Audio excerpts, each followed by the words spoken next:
Welcome to Snoozecast, a podcast designed to help you fall asleep. Find us on snoozecast.com and follow us on Instagram at Snoozecast to find behind-the-scenes content. If you enjoy our show, please write a review on the podcast app. Also, share us with a friend. If you'd like to get an email once a week with upcoming sleep stories and other news, subscribe to the Snoozeletter at snoozecast.com.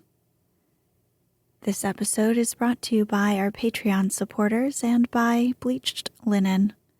Tonight, we'll read the opening to Recollections of a Tour Made in Scotland A.D. 1803, a travel memoir by Dorothy Wordsworth.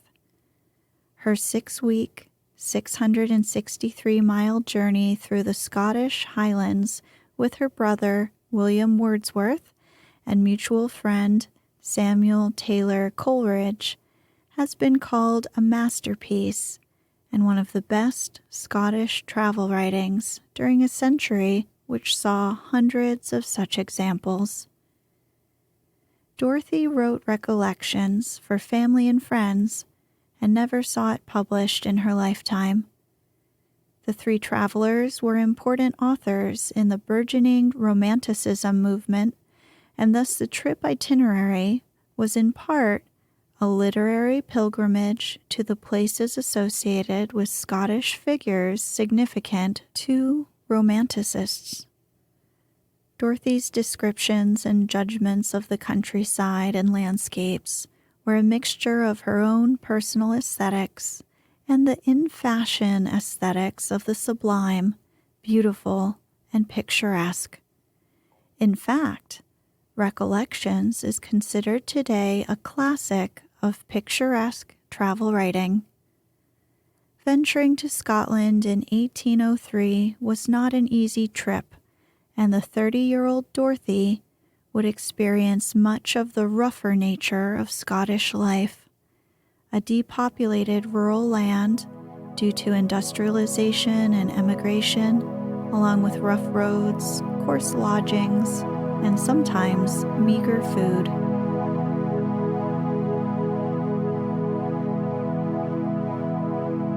Let's get cozy. Close your eyes.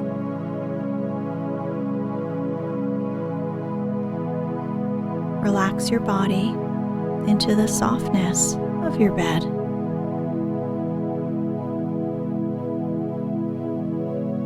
Now, take a few deep breaths.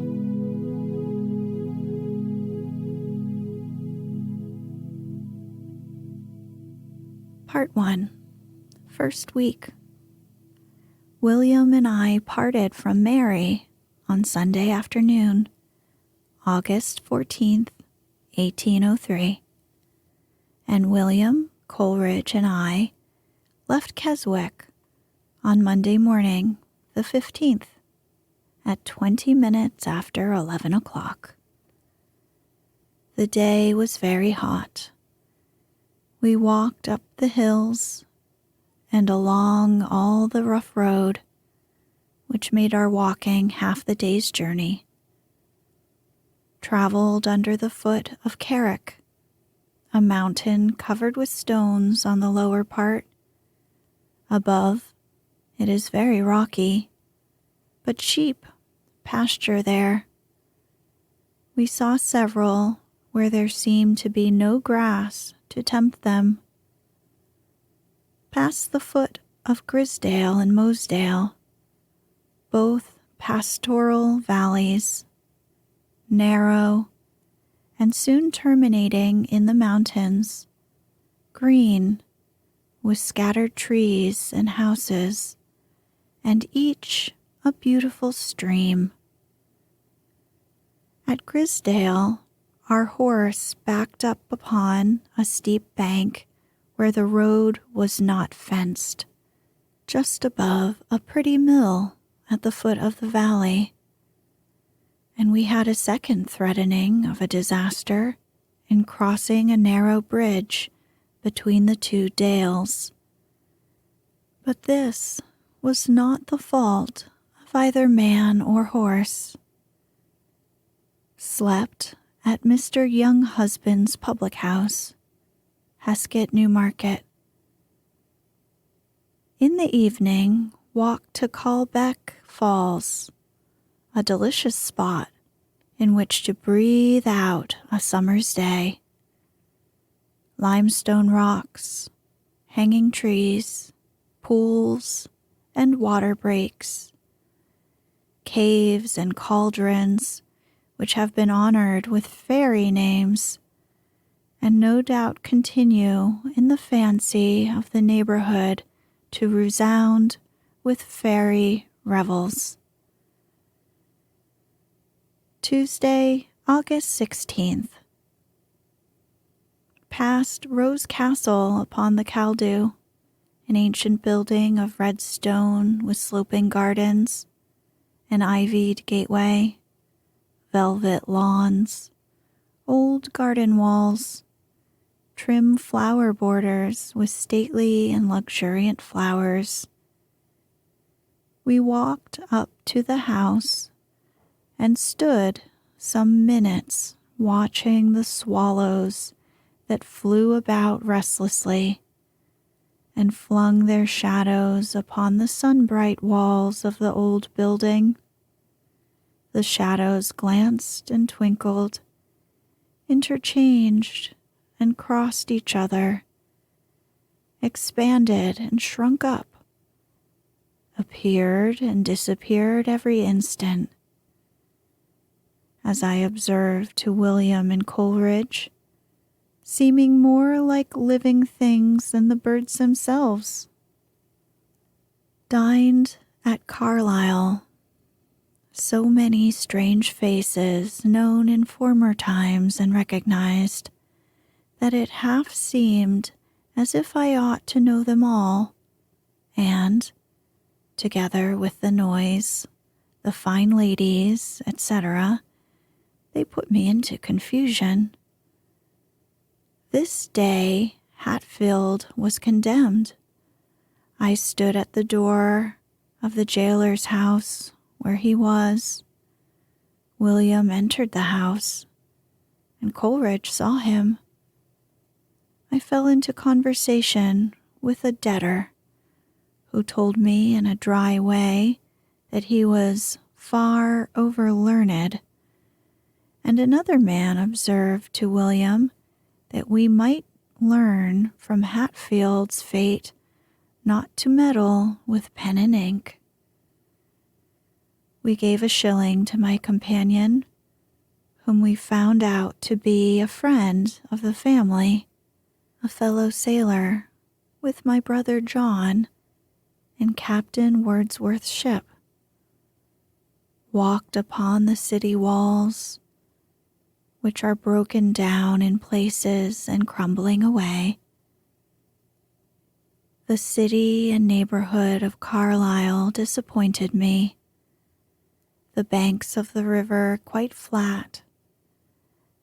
And though the homes are rich, there is not much beauty in the vale from the want of trees, at least to the eye of a person coming from England. And I scarcely know how, but to me the homes had not a natural look. There was something townish in their appearance, a dullness in their strong, deep green. To Longtown, not very interesting, except from the long views over the flat country, the road rough, chiefly newly mended. Reached Longtown after sunset, a town of brick houses belonging chiefly to the Graham family. Being in the form of a cross and not long, it had been called better Crosstown. There are several shops, and it is not a very small place, but I could not meet with a silver thimble, and bought a halfpenny brass one. Slept at the Graham's Arms, a large inn. Here, as everywhere else, the people seemed utterly insensible of the enormity of Hatfield's offenses. The ostler told William that he was quite a gentleman, paid everyone genteelly, etc., etc. He and Mary had walked together to Gretna Green. A heavy rain came on when they were there. A returned carriage happened to pass, and the driver would have taken them up. But Mr. Hope's carriage was to be sent for. He did not choose to accept the carriage driver's offer. Wednesday, August 17th. Left Longtown after breakfast. About half a mile from the town, a guidepost and 2 roads to Edinburgh and Glasgow. We took the left-hand road to Glasgow. Here saw a specimen of the luxuriance of the heath plant as it grows in Scotland. It was in the enclosed plantations, perhaps sheltered by them. These plantations appeared to be not well grown for their age. The trees were stunted. Afterwards, the road, treeless, over a peat moss common, the Solway moss. Here and there an earth-built hut with its peat stack, a scanty growing willow hedge, perhaps the cow pasturing near, a little lass watching it. The dreary waste cheered by the endless singing of larks. We entered Scotland by crossing the River Sark. On the Scotch side of the bridge, the ground is unenclosed pasturage. It was very green and scattered over with the yellow flowered plant which we call grunzel. The hills heave and swell prettily enough.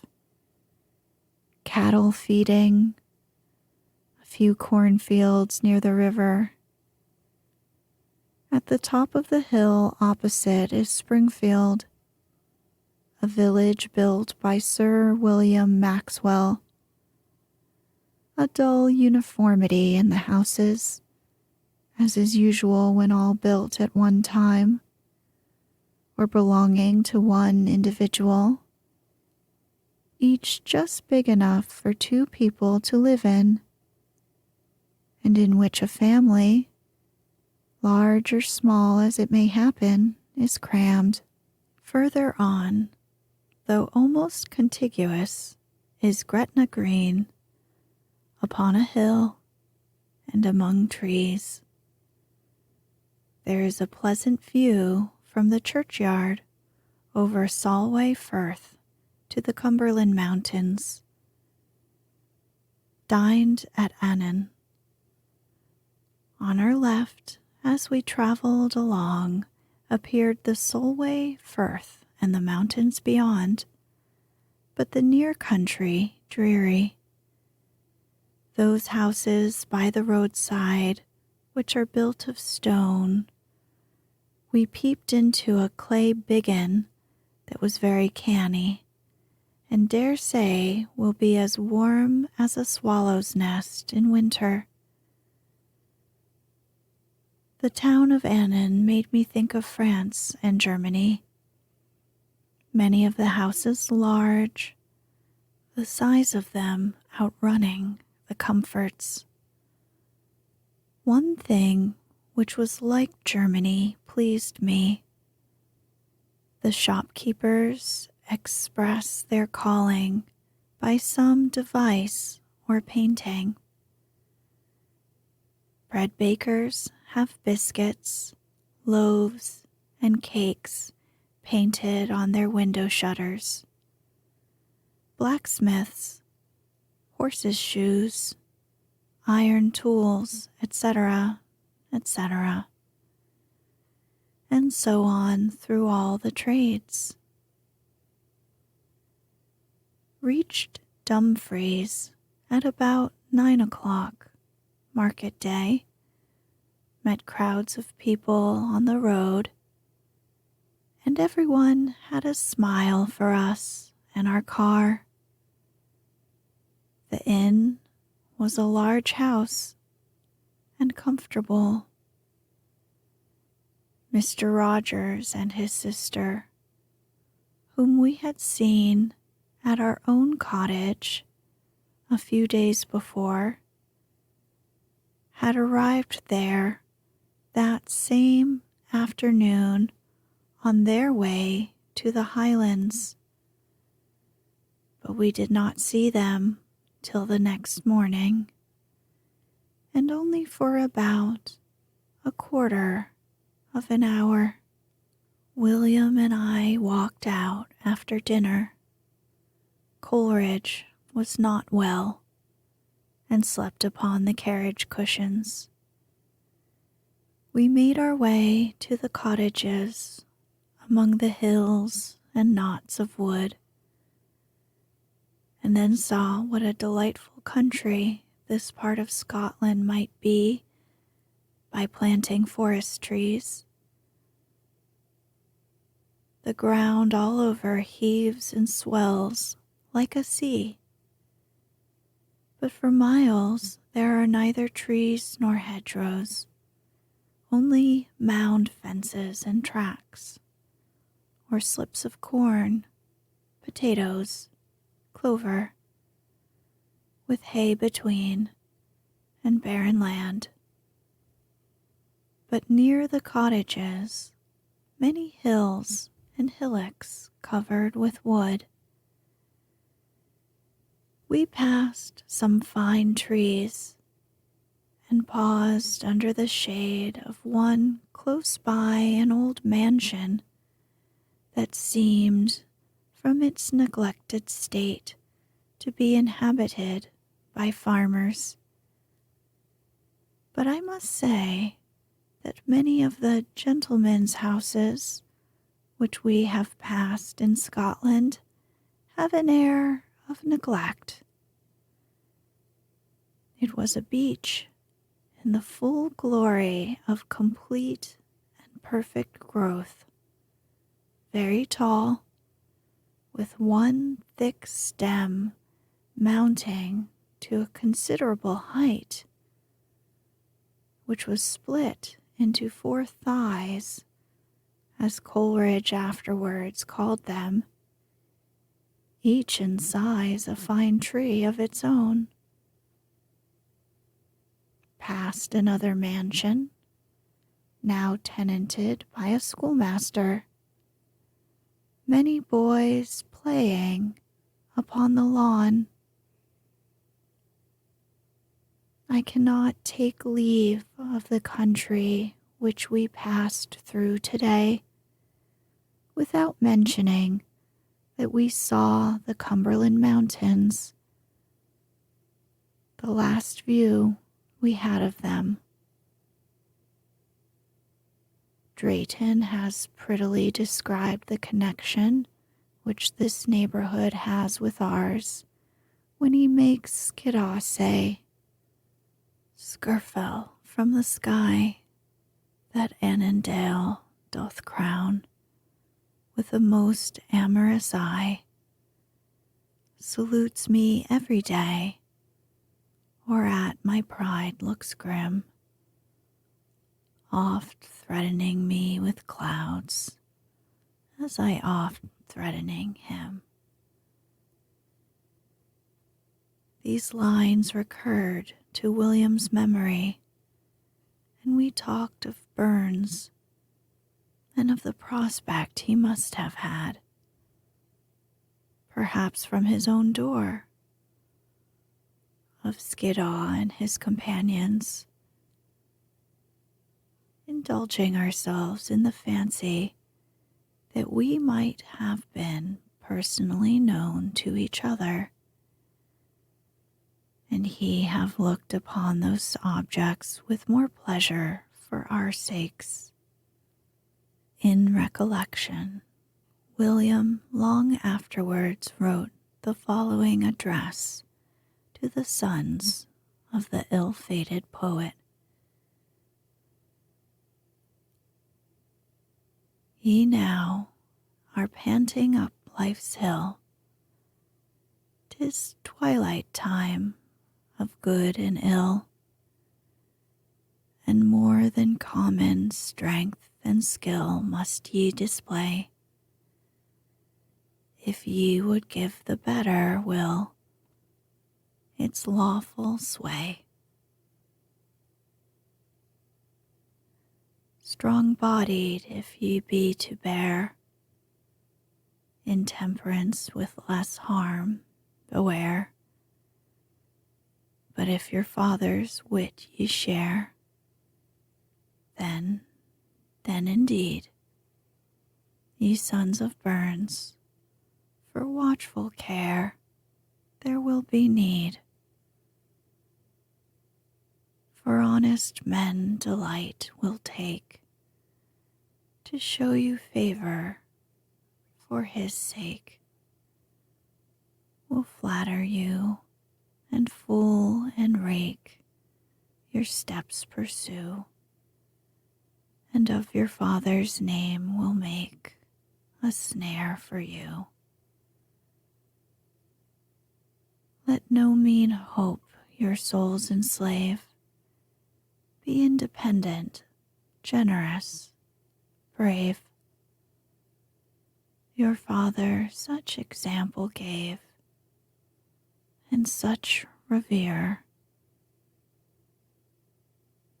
But be admonished by his grave, and think and fear.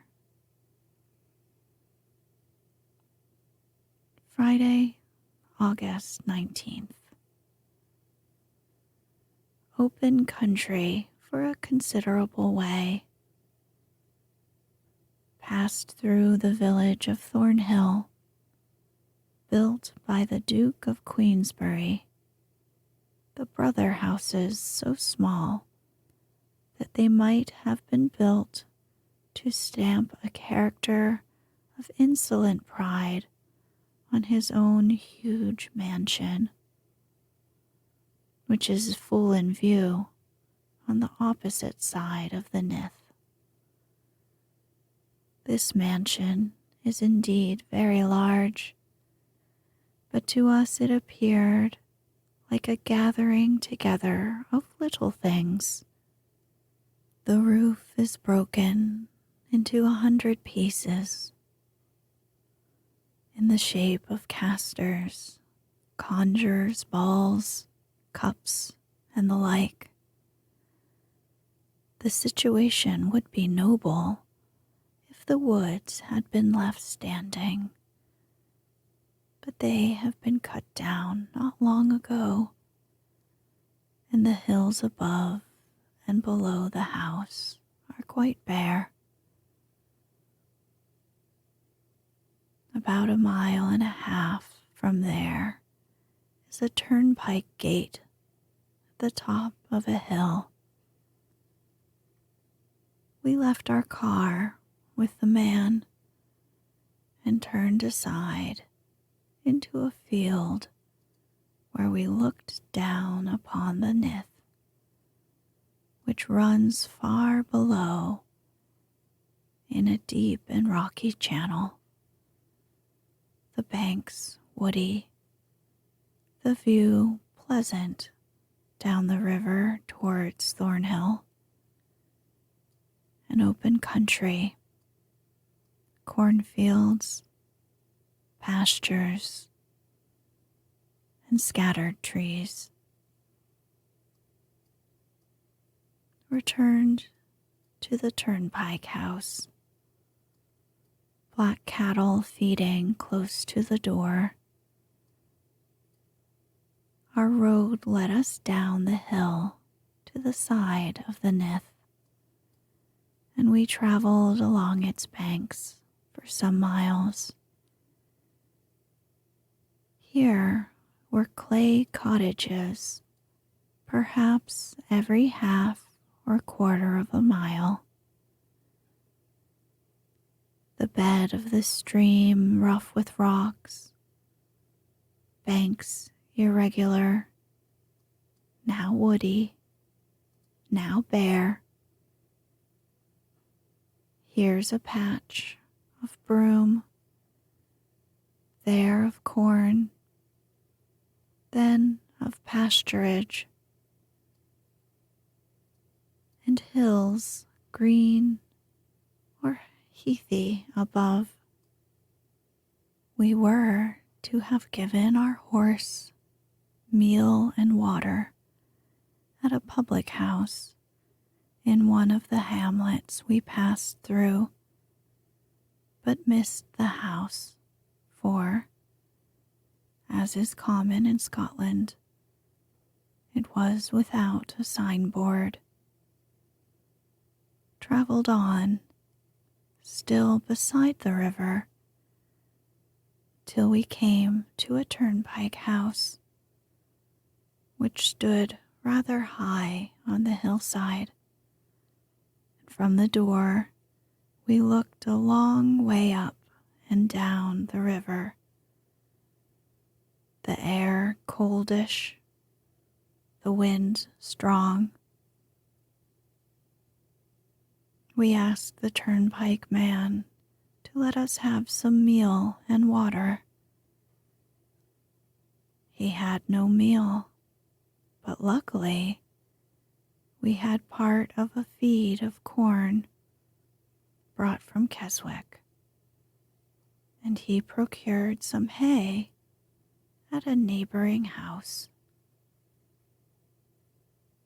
In the meantime, I went into the house, where was an old man with a gray plaid over his shoulders, reading a newspaper.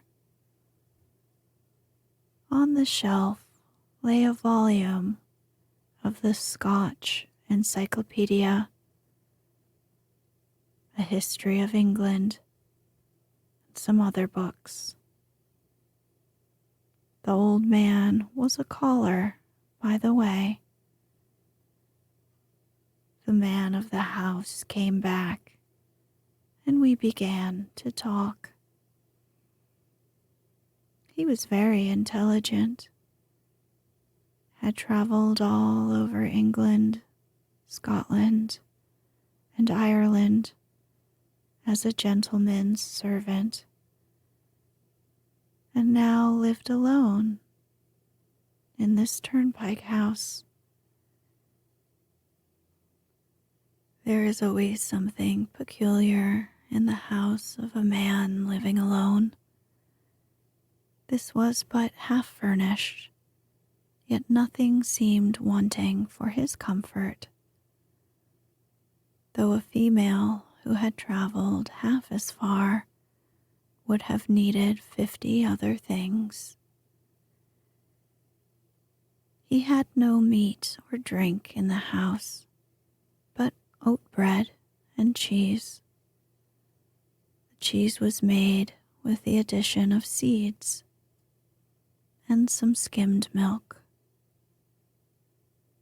He gave us of his bread and cheese and milk. We had yet 10 or 11 miles to travel, and no food with us. William lay under the weather in a cornfield below the house, being not well enough to partake of the milk and bread. Coleridge gave our host a pamphlet, The Crisis of the Sugar Colonies. he was well acquainted with Burns's poems. There was a politeness and a manly freedom in this man's manners which pleased me very much. He told us that he had served a gentleman, a captain in the army. He did not know who he was, for none of his relations had ever come to see him, but he used to receive many letters, that he had lived near Dumfries till they would let him stay no longer. He made such havoc with the game, his whole delight from morning till night, and the long year through, was in field sports. He would be on his feet the worst days in winter, and wade through snow up to the middle after his game. If he had company, he was in tortures till they were gone. He would then throw off his coat and put on an old jacket not worth half a crown. He drank his bottle of wine every day, and two, if he had better sport than usual.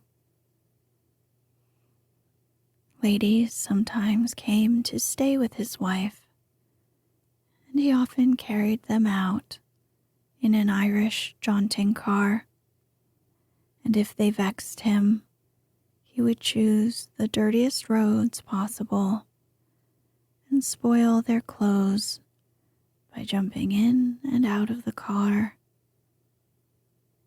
But for all that, and so he ended all, he was a good fellow and a clever fellow, and he liked him well. He would have 10 or a dozen hares in the larder at once. He half maintained his family with game, and he himself was very fond of eating of the spoil,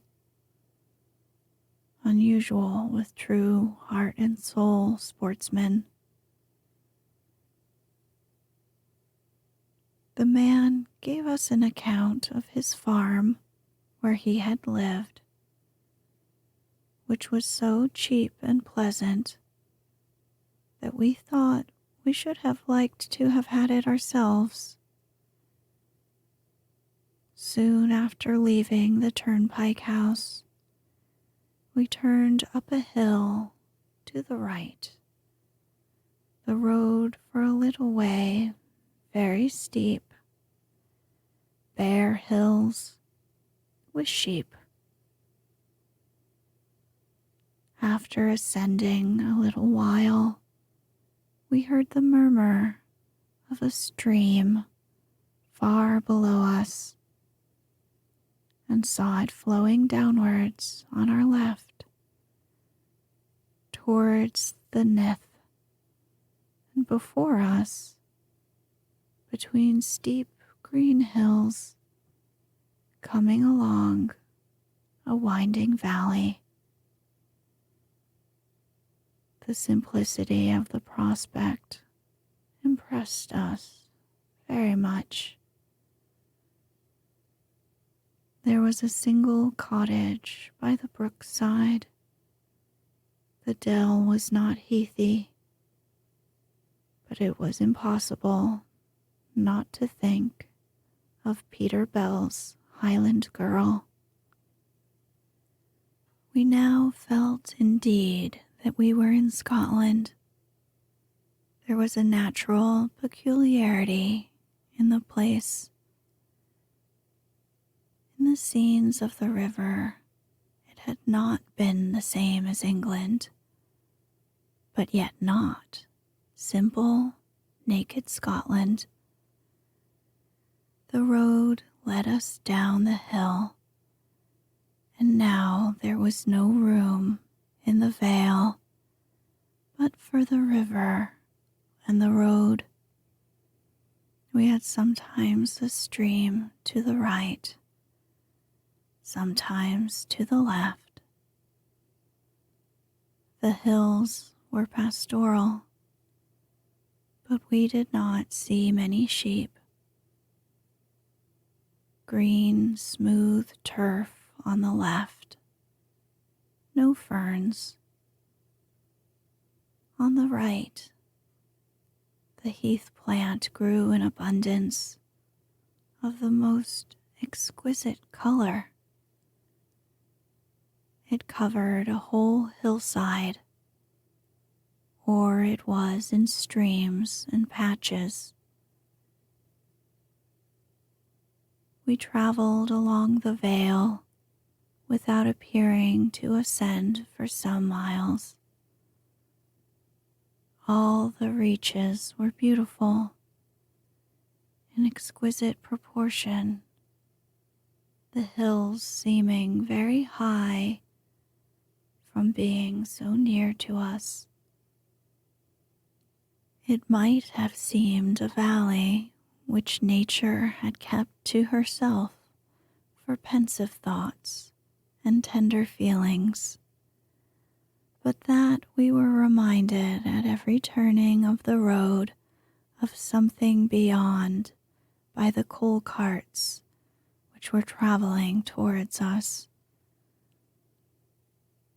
Though these carts broke in upon the tranquility of the glen, they added much to the picturesque effect of the different views, which indeed wanted nothing, though perfectly bare, houseless, and treeless.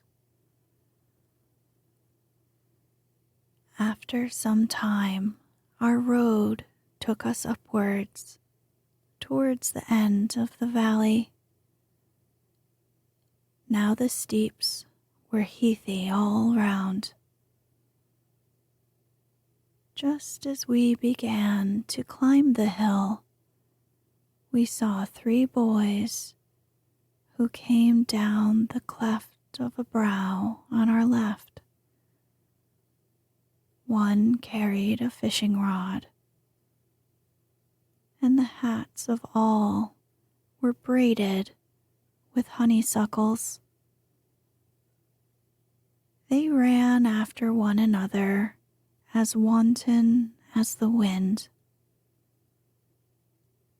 I cannot express what a character of beauty those few honeysuckles in the hats of the 3 boys gave to the place.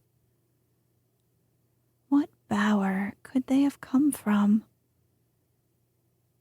We walked up the hill, met 2 well-dressed travelers, the woman barefoot.